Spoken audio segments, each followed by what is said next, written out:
Wyndham Clark just won the US Open and golf is still not okay with it. He held on at Shinnecock by one shot, wire to wire, while the crowd jeered him off the first tee and police dragged hecklers out during the final round. Then the morning after, a working PGA Tour caddy posted video from inside the ropes and typed it without flinching. "I think Wyndham Clark cheats here. Not a fan, not a burner account, someone with a tour credential." That post hit golf like a second result on the leaderboard.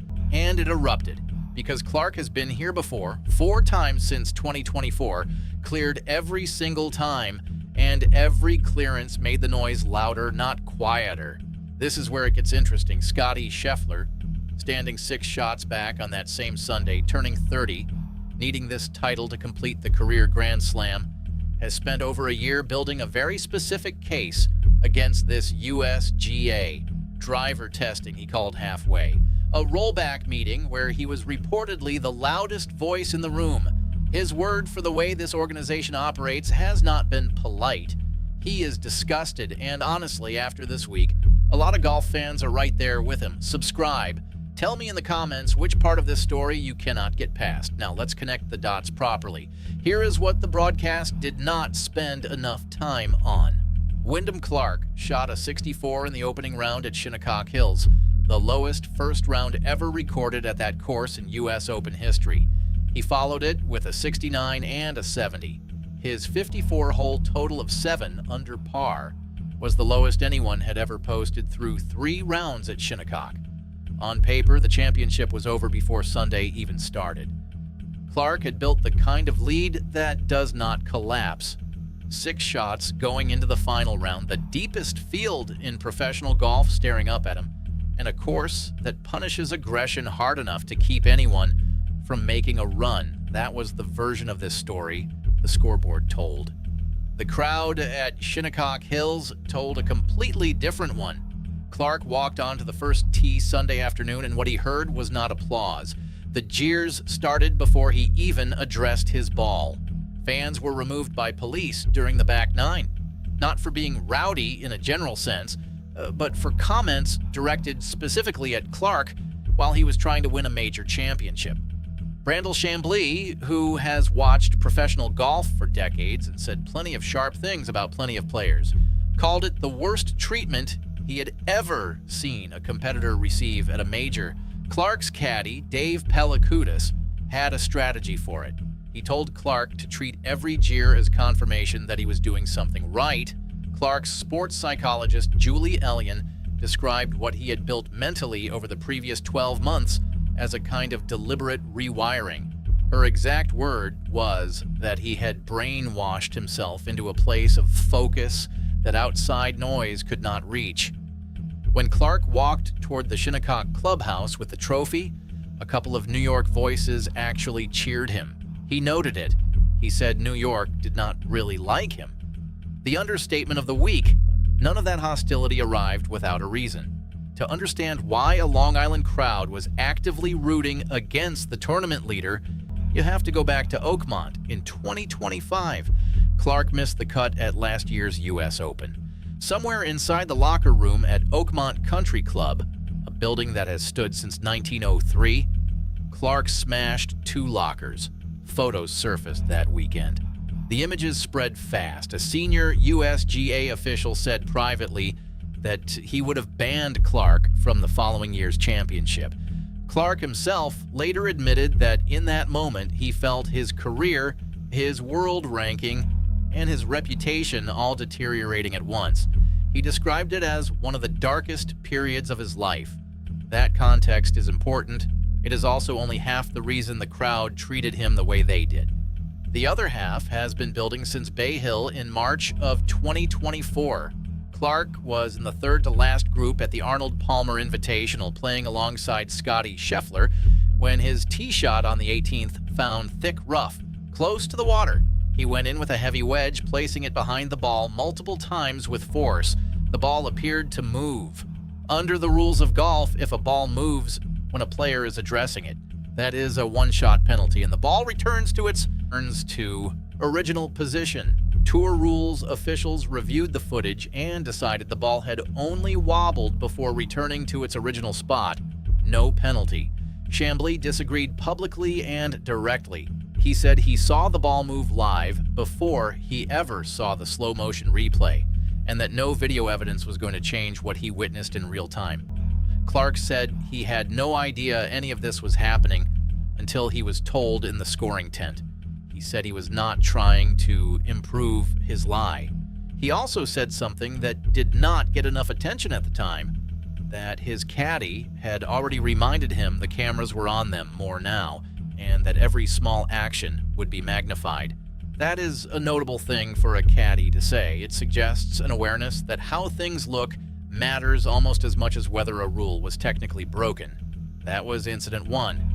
The second came at Pebble Beach later in 2024, when Clark received relief from a burrowing animal hole adjacent to his ball. The ruling was completely legal. The scrutiny it drew was a direct consequence of what had already happened at Bay Hill. The third incident arrived at the US Open itself, also in 2024, at Oakmont. During the tournament, the same one he would later trash a locker room at after missing the cut, Clark appeared to step on a divot and press it down while his ball was still in motion, rolling back toward it on the 10th hole. Rule 11.3 prohibits exactly that action. No penalty was issued. The fourth incident happened at Bay Hill again in 2025, when Clark took a free drop in the fairway after his ball embedded in what turned out to be his own pitch mark. The PGA Tour Rules Committee reviewed it and cleared him. By this point, the reaction online was not surprise. It was a kind of exhausted, resigned recognition that this keeps happening, and the answer keeps being the same. Then came June 22nd, 2026. The morning after Clark lifted the trophy at Shinnecock Hills for the second time, a PGA Tour caddy named Brent Henley posted video to his personal account on X. Henley is not a media personality. He is not a golf influencer. He works inside the ropes at tour events for a living. The video showed Clark rehearsing a practice swing in thick fescue rough during the championship. Henley's caption was not a question, it was a statement. "I think Wyndham Clark cheats here." Within hours, a second clip appeared. This one posted by NUCLR Golf, showing Clark moving grass with his club before taking a relief drop on the 17th hole during the third round. That clip included the question of whether what Clark did was fair. The post spread before most of the golf world had finished their morning coffee. Paige Spiranak, who has an opinion on almost everything in this sport and is not afraid to share it, looked at both clips and typed, "I'm staying out of this one, LOL." When Paige Spiranak will not touch it, you know the ground is genuinely unstable. Fans who had defended Clark at Bay Hill went quieter this time. Fans who had been saying the same thing for 2 years felt like the case had just been handed a fifth exhibit. Clark has never been penalized. That is the factual truth of this situation. Every ruling has gone in his direction, but there is a difference between being cleared and being trusted. And Wyndham Clark, two-time US Open champion, wire-to-wire winner at Shinnecock, has the trophy without the trust. The caddy who posted that video did not do it anonymously. He used his real name and his real account. That is the detail that does not go away quietly. Now here is the part of this story that nobody connected properly during the broadcast. While Clark was holding off the field at Shinnecock, Scottie Scheffler was 6 shots back in the final pairing, turning 30 years old on the same Sunday, needing this specific title to become only the 7th male golfer in history to complete the career Grand Slam. He already has 4 majors, 2 Masters titles, the 2025 PGA Championship, and the Open Championship. The US Open is the only one missing 20 PGA Tour victories before his 30th birthday, a number that puts him alongside Tiger Woods and Jack Nicklaus as the only players to reach that mark, with 4 or more majors before turning 30. That is not a player struggling for relevance. That is arguably the greatest golfer of his generation, standing on the edge of history. The crowd at Shinnecock understood the weight of it. When Scheffler walked to the first tee on Sunday, fans sang happy birthday. The energy was real. He bogeyed the hole. The air came out of the grandstands. He made 2 birdies all day. He finished in a tie for 4th. technically beating Clark by 2 shots in their head-to-head final pairing, but coming in 6 behind where it mattered. His Saturday had given everyone a reason to believe he had chipped in from 65 feet on the 14th hole, the loudest moment of the entire week, a roar that carried all the way up to the Shinnecock clubhouse, then birdied 15 and 16 consecutively to shoot 69 and move into the final pairing. For about 45 minutes on Saturday afternoon, it felt like the Grand Slam was back on the table. Sunday took it back off again. But the tournament result is not the real story of Scheffler's relationship with this U.S. Open. His friction with the USGA has been building across multiple fronts for well over a year, and most of it happened away from the leaderboard. Start with the PGA Championship at Quail Hollow in May 2025. The USGA conducted on-site driver testing and declared Scheffler's tailor-made club non-conforming before his first round. He won the tournament by 5 shots anyway, using a backup driver. His response to the situation was not gracious. He said publicly that if driver testing was going to be taken seriously, the current approach was halfway at best. Approximately a third of the field had their drivers checked. The rest did not. Scheffler's position was direct. Test everyone, or the process does not actually protect the integrity of the field. He had experienced the same issue at the 2019 Open Championship years earlier and described that incident at the time as something that genuinely annoyed him. By 2025, the annoyance had become a policy critique. The second front opened at the Memorial Tournament 2 weeks before the U.S. Open. In a PACK meeting that most fans never heard about, the USGA presented data to PGA Tour players justifying the golf ball rollback, a proposed regulation that would reduce how far the ball travels for professionals by up to 15 yards. By all accounts, the room pushed back. By all accounts, Scheffler pushed back the hardest. One PAC member who was present described the session as eye-opening for the USGA.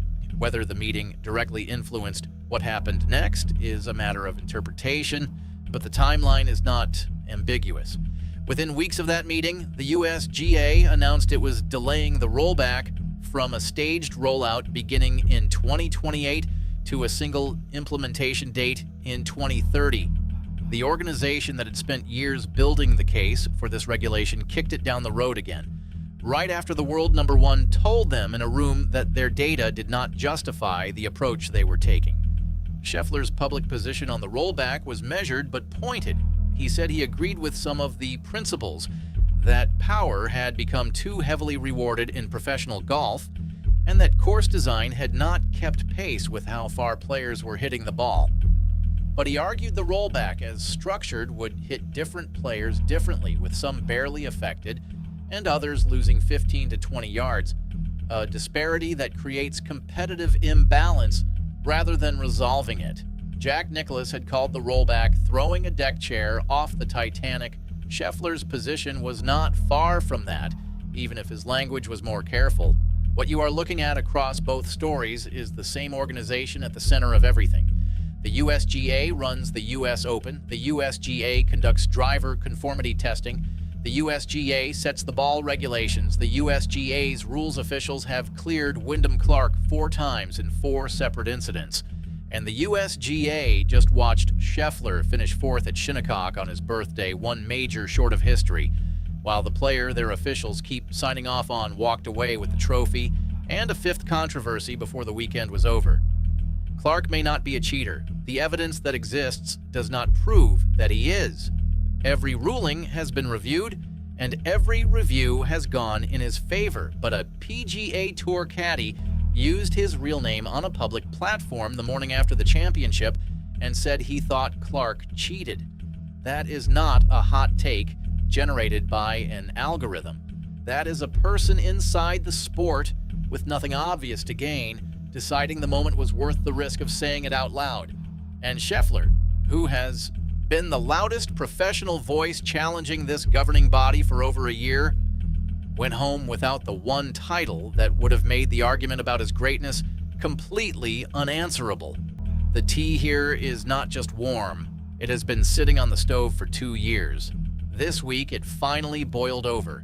If you think the USGA has a credibility problem after everything in this video, or if you think Clark deserves the benefit of the doubt and Scheffler just needs to win the tournament, drop it in the comments right now. Share this video with the golf fan in your life who is still only talking about the final leaderboard.